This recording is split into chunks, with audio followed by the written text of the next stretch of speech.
So இது என்னன்னு கூட தெரியாம ரிவிஷன் ரெஸ்ட்ரிக்ஷன் சொல்லக்கூடிய டெபுட்டி சீஃப் மினிஸ்டர் இது என்னமா புரிஞ்சுக்கிட்டு பேசுறாங்கன்றது எனக்கு புரியல.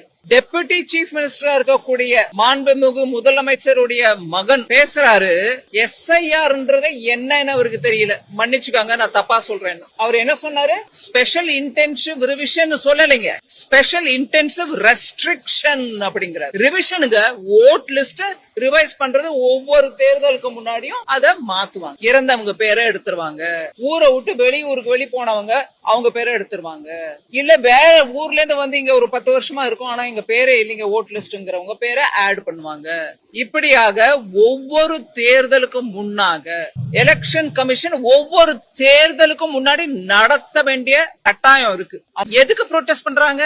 இறந்தவங்களை லிஸ்ட்ல ஒண்ணு வைங்கிறாங்களா, இல்ல ஊரை விட்டு வெளியில போனவங்க பேர் இருக்கட்டும் அதுல நாங்க போய் குத்திக்கிறோங்கிறாங்களா, இல்ல வெளியூர்ல இருந்து வந்தவங்களை இங்க சேர்க்காதீங்க அவங்க தமிழரா இருந்தாலும் அந்த மாவட்டத்தை சேர்ந்தவங்களா இருந்தா கூட எங்களுக்கு வானாங்கிறாங்களா?